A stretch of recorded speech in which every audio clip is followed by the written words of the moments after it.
Hello दोस्तों, आज मैं आपके लिए लेकर आई हूँ आपका जो फर्स्ट चैप्टर है संस्कृत बुक का सुभाषितानी। आइए देखते हैं इसके चैप्टर को। इसमें आपका सबसे पहला श्लोक है, गुणा गुणगेषु गुणा भवन्ति ते निर्गुणा प्राप्य भवन्ति दोषा सुस्वादु तोया प्रभवन्ति नद्य समुद्र मासाद्य भवन्ते पेया। इस श्लोक में बताया गया है कि जो गुण होते हैं,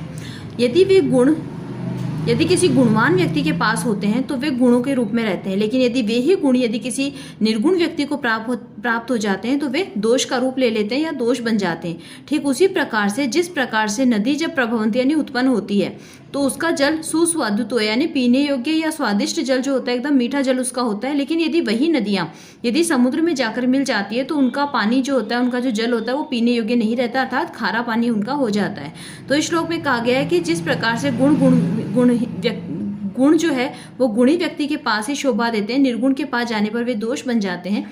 ठीक उसी प्रकार से नदी जो कि जब उत्पन्न होती है तो वो मीठा या स्वादिष्ट जल हमें प्रदान करती है, और समुद्र में जाकर मिल जाने पर वही नदी खारी या खारा पानी देती है। सेकंड आपका है, साहित्य संगीत कला विहीन साक्षात पशु पुच्छ विषाणहीन तृण न खाद्यान्न पे जीव माने तद भाग देयम परम पशुनाम। इस श्लोक में बताया गया है कि साहित्य संगीत और कला से विहीन जो मनुष्य होता है वो साक्षात पशु के समान होता है, और पशु जिसमें पूंछ और सींग से रहित होता है ऐसा मनुष्य होता है कि जिसमें पूंछ और सींग नहीं होते हैं। घास न खाते हुए भी वह मनुष्य जीवित है, यह पशुओं का परम भाग्य है। तद भाग देयम परम पशुनाम की यह पशुओं का परम भाग्य है कि वो तृण नहीं खाता यानी घास नहीं खाता है।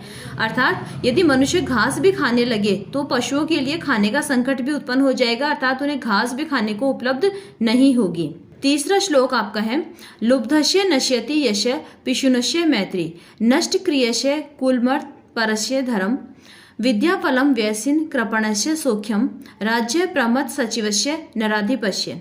इस श्लोक में बताया गया है कि जिस प्रकार से इस श्लोक में हमें दुर्गुणों को या जो बुरे विचार होते हैं, बुरे दुर्गुण जो होते हैं उनको हमें त्यागने के बारे में कहा गया है।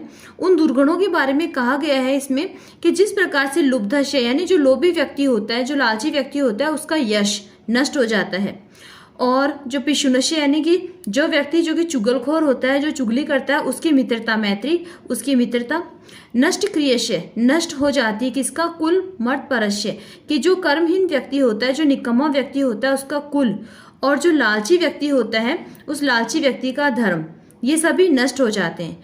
और फिर इसमें बताया गया कि विद्याफलम व्यसिन, जो व्यसिन व्यक्ति होता है उस व्यसनी व्यक्ति का विद्याफल, कृपणस्य सौख्यम कंजूस व्यक्ति का सुख, और राज्य प्रमथ सचिवस्य नराधिपस्य और जो अभिमानी मंत्रियों वाला जो राजा होता है उसका राज्य, ये सभी चीजें नष्ट हो जाती है। अर्थात हमें इन सभी दुर्गुणों को त्याग देना चाहिए कि लोभी व्यक्ति का यश, चुगलखोर की मित्रता, कर्महीन व्यक्ति का कुल, लालची व्यक्ति का धर्म, व्यसनी का विद्याफल, कंजूस का सुख, अभिमानी मंत्रियों वाले राजा का राज्य नष्ट हो जाता है। अर्थात हमें इन सभी दुर्गुणों को त्याग देना चाहिए। फोर्थ आपका है, पीत्वा रसम तु कटुकम मधुरम समानम माधुर्यमेव जन्मेय मधुमक्षिकासु संतस्ते सम सज्जनाम दुर्जनानाम श्रुत्वा वचम मधुर सुक्त रसम सृजंती।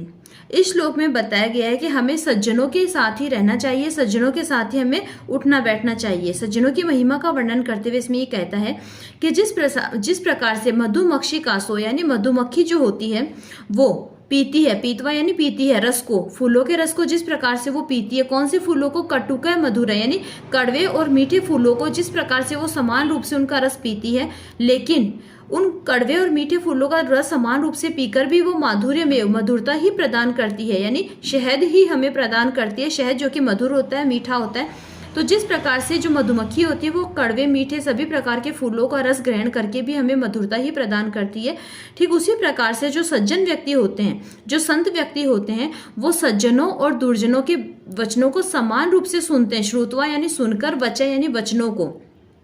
तो जो संत व्यक्ति होते हैं वो सज्जनाम दुर्जनानाम, वो सज्जन और दुर्जन व्यक्तियों के वचनों को समान रूप से सुनते हैं और सुनकर भी मधुर सूक्त रसम सृजंती, मधुर वचन ही बोलते हैं।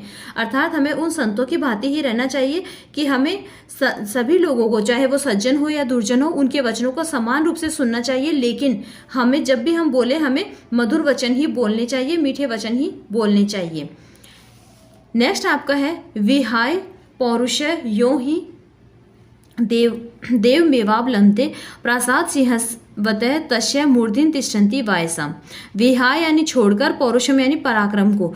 जिस प्रकार देव मेवावलंते का मतलब होता है कि जो भाग्य होता है उसके ऊपर अवलंबित होता है या उसके ऊपर बैठता है। प्रासाद सिंहवत, प्रासाद का मतलब महल होता है, सिंह यानी शेर, और तिष्ठन्ति यानी बैठता है, मूर्धिन यानी भाग्य होता है हमारा, और वायसा यानी कौवा।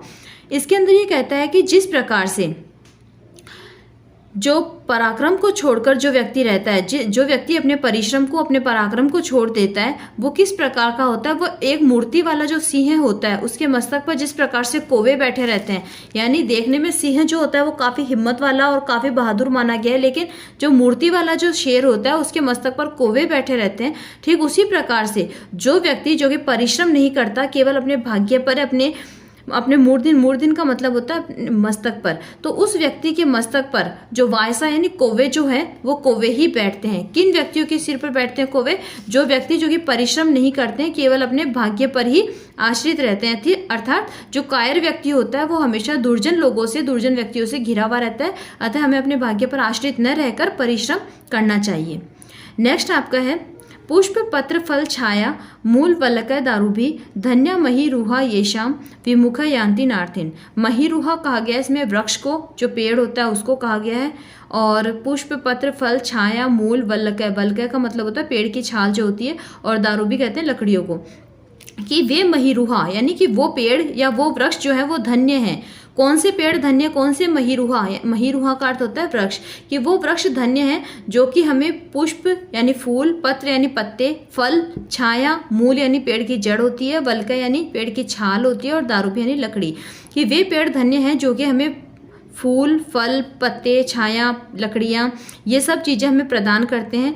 अगर कोई व्यक्ति इनके पास आता है तो वो इनसे निराश होकर नहीं जाता है, यानी कि जो पेड़ होते हैं वो सभी की मनोकामनाओं को पूरी करते हैं, और उस पेड़ की दानशीलता जो है वो इस प्रकार से है कि वो किसी को भी निराश नहीं करते। कोई भी व्यक्ति जो कि उनके पास आता है तो वो विमुख होकर यानी उनसे नाराज होकर या निराश होकर वापस नहीं जाता है। तो पेड़ जो है, उन पेड़ों की महानता, उन वृक्षों की महानता के बारे में इस श्लोक में बताया गया है।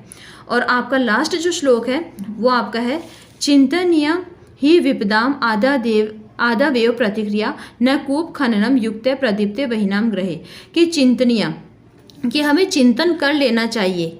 किस बारे में चिंतन कर लेना चाहिए? कि हमें अपनी जो विपदाएं हैं जो कि आने वाली हैं या प्रारंभ होने वाली है, उन विपदाओं के आरंभ में ही, उन विपदाओं की शुरुआत करने में ही हमें उनकी प्रतिक्रिया को खोज लेना चाहिए। उनके निवारण के बारे में, उनके उपाय के बारे में हमें सोच लेना चाहिए कि जब कोई विपदा आने वाली है या कोई भी परेशानी आने वाली है तो उन विपत्तियों के पहले ही हमें उनकी प्रतिक्रियाओं के बारे में चिंतन कर लेना चाहिए। नहीं तो ये कैसी स्थिति बन जाती है? यह स्थिति उस प्रकार हो जाती है कि जिस प्रकार से कि कोई भी ग्रह यानी कोई भी घर जो कि वहीना का मतलब होता है अग्नि, जब किसी घर में अग्नि प्रदीप्त हो जाती है यानी कोई घर जब जल जाता है तो उसके बाद कोई भी कुआं खोदने का, कूप खनन का मतलब होता है कुआं खोदना, तो आग लग जाने के बाद जो कुआं खोदना होता है वो ठीक व्यर्थ होता है। ठीक उसी प्रकार से विपत्तियों के आने से पहले ही हमें उनके निवारण के बारे में उपाय सोच लेना चाहिए। इस श्लोक में कवि हमें कहता है कि विपत्तियां आने से पहले हमें उनके उपाय के बारे में सोच लेना चाहिए, क्योंकि अगर विपत्तियां आने के बाद में यदि हम किसी उपाय के बारे में सोचेंगे तो ये उसी प्रकार से व्यर्थ हो जाएगा जिस प्रकार से आग से पूरा घर जल जाने के बाद कुआं खोदना होता है। ठीक है दोस्तों, अब इस फर्स्ट चैप्टर को आप दोबारा से पढ़ेंगे। आई होप इसमें आपको कोई दिक्कत नहीं होगी, और अगर इसमें फिर भी आपको कोई दिक्कत है तो आप अपने कमेंट बॉक्स में डाल सकते हैं। कल मैं आपके लिए आपके सेकंड चैप्टर की वीडियो लेकर आऊँगी। Thank you.